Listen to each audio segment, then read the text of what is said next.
Barr. I'm an instructor in the communication department at the University of Pittsburgh, and I'm teaching a section of argument this year. So thank you for allowing us to participate in your art history class, and we are looking forward to our debate in your class. Two students from my argument class will be our debaters. And in this video, I will go over a few of the things to help you prepare for this debate. First, I will give a brief overview about debate in general, and give an outline of the format of our classroom debate. Then I'll give you some ways to be prepared for floor speeches. This is when you make the arguments in the debate. Finally, we'll describe some principles of good adjudication, or how to judge the debate, which we can bring to our general discussion after the debate and the floor speeches. So first, debate. Every debate takes some controversy as its subject matter. But rather than simply having a discussion about, say, the Elgin marbles, the debate is structured around a proposition, a claim. So the resolution for our debate is the British Museum should repatriate the Parthenon marbles. By putting controversy in this form, it allows us to take up definite attitudes towards the controversy. We either affirm or negate the resolution. We may have very different reasons for either affirming or negating it, however, and it is precisely those differences that are, hopefully, brought into clarity by the form of the debate. So, the debate also has a few other formal aspects. There are speech times, and there are times for questions from the debating opponents. In our debate, the speaking times are as follows. The first speaker, affirming the resolution, will speak for 5 minutes.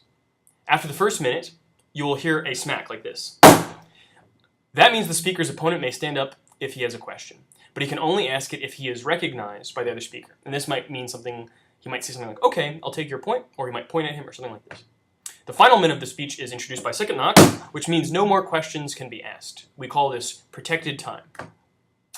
Then the next speaker will get up and give his 5-minute speech, and the same rules will apply. So during these speeches, the speakers are expected to give substantive arguments for their position, as well as offer refutation of the arguments of the other side.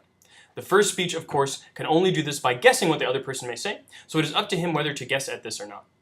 So after the first two speeches, there will be a 10-minute period where you can pose questions to the debaters. So a few rules apply for this period. So first, you should address your question to a specific debater. So our debaters' names are Oliver, he will be on the affirmative, and Torpy, he will be on, Torpy, who is on the affirmative, and Oliver will be on the negative.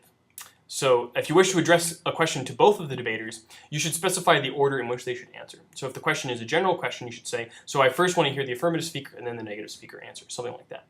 Secondly, you should try to keep your questions to about 20 seconds in length so that everyone has a chance to ask a question. And usually the more zingy kind of questions are really the better ones anyway. So some other tips for the question period. You're already familiar with some aspects of this controversy based on the reading you have done for class. Hopefully, the debate will bring into form some new facets and also provide a way of talking or looking into this issue, into this controversy. So as you review the reading before class, think about through the resolution. What kind of issues does the reading present that are relevant to what you expect to hear in a debate about repatriating the Elgin marbles? You can adjust these questions as the debate goes on, but don't be afraid to cite something from the reading, because the debaters have read it too. After our Q&A period, both speakers will get a 3-minute speech to present the summary of their case. No questions can be asked during this time. So, now that the formal debate is completed, we enter our period for floor speeches. So what is a floor speech? The floor speech is a tradition developed in the Anglo-Irish context and tradition of debate. After a public debate, members of the audience are encouraged to stand and speak for 1 or 2 minutes, very short kind of speeches, giving their own position on the topic. Or, even if they don't have a position, they can kind of offer why they are still on the fence. Ideally, the floor speech presents some argument or view relevant to the debate that has not yet been articulated. So if that's that thing that's kind of you're waiting for someone to say in the debate and they haven't quite said it yet, this is the thing that is what you should say in the floor speech. The best way to prepare for a floor speech is to take notes during the debate. When you encounter a particular argument that you think is weak or strange or really powerful, you can mark it down. As you mentally formulate a response to this point, you are already composing a floor speech. Floor speeches that reference specific moments in the debate are often the most effective, since they point to something that the entire audience has already heard and which is therefore common. Once our floor speeches have finished, we will enter a general discussion. Though we won't have any judges formally adjudicate the debate, this is a time when you can express your thoughts and feelings about specific arguments in the debate in a more relaxed and casual style. Some things that are useful to attend to during the debates for our discussions. If you think that one side is more persuasive, so first, if you think that one side is more persuasive than another, you should attend to which argument you think won you over.